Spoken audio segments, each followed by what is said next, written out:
Like when you hear about the stuff, you know, how they're treated, because obviously in the occupied Palestinian territories, that is essentially all open-air prisons. That's how they operate. They operate as, you know, for want of a better word, people don't like it when you say concentration camps, because it's not exactly concentration camps, but they're open-air camps where you have to have the IDF's permission to go in between territories and stuff like that. Yeah, go on, Blue. I don't want to say that they're not concentration camps. If you want to, I think a safe place to say is like, just to avoid the verbiage, because I am of the opinion they are, and I think other people are, depending on certain definitions of the term. But I think that the term evokes Auschwitz for people. Right. And no, sure. concentration camps didn't only exist in this one particular fashion.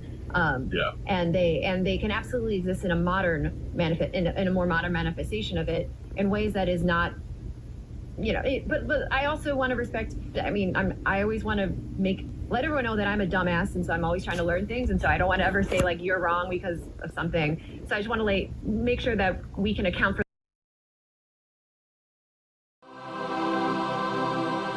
State. More and more these days, one hears this charge made. Oddly, when South Africa was an apartheid state, no one accused Israel of being one. The reason the charge was never made then and shouldn't be made now is the same. There's no truth to it. To those who know something about Israel or have just visited there once, the accusation is absurd, if not obscene. Indeed, it's a libel. But many people don't know very much about Israel, so let's respond to this accusation. First, what exactly is an apartheid state? And does Israel, or any one other country, fit that definition? Let's look at South Africa, the country that came up with this term. In South Africa from 1948 to 1994, there was an official policy that declared blacks second-class citizens in every aspect of life. Blacks couldn't vote, couldn't hold political office, were forced to reside in certain locations, couldn't marry whites, couldn't even use the same public restrooms as whites. Not one of those restrictions applies to the many Arabs living in Israel. 1.5 million Arabs live in Israel. They constitute about 20% of that country's population. Every single one of them has the same exact rights as all other Israeli citizens, and they always have. They can vote, and they do. They can serve in the Israeli parliament, and they do.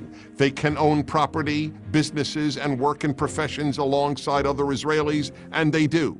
They can be judges, and they are. Here's one powerful example.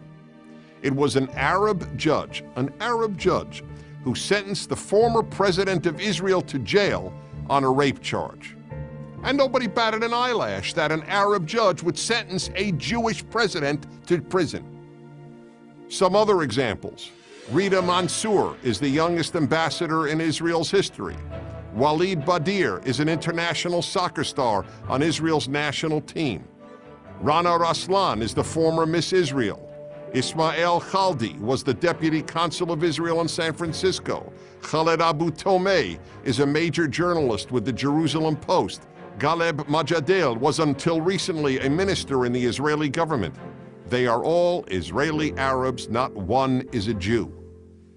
And how many people outside of Israel know that all the road signs in Israel, for example, are in English, Hebrew, and Arabic? Not only is Israel not an apartheid state, Arabs in Israel are freer than any Arabs in the Arab world. No Arab in any Arab country has the civil rights and personal liberty that Arabs in Israel have. That's because Israel is a pluralistic, liberal democracy, the only one in that part of the world. Now you might say, well, okay, Palestinians who live inside Israel have all these rights, but what about the Palestinians who live in what are commonly known as the occupied territories? Aren't they treated differently? Well, of course they are, because they're not citizens of Israel. They're governed by either the Palestinian Authority or Hamas. The only control Israel has over these people's lives takes place when they want to enter Israel. Then they are subjected to long lines and strict searches because Israel has to weed out potential terrorists. And what about the security wall that divides Israel and the West Bank? Is that an example of apartheid? That's rather easy to respond to. Is the security fence being built between the United States and Mexico an example of apartheid? Of course not. Israel built its security wall solely in order to keep terrorists from entering Israel and murdering its citizens. And you know what? It's worked. The wall, most of which, by the way, is an electronic fence, went up in 2002 during a time when Palestinian suicide bombers were regularly murdering Israeli civilians in buses, on streets, and in restaurants. And the moment the barrier went up, terrorism went down almost to zero. So then, why is Israel called an apartheid state? Because by comparing the freest, most equitable country in the Middle East to the former South Africa, those who hate Israel hope they can persuade uninformed people that Israel doesn't deserve to exist, just as apartheid South Africa didn't deserve to exist.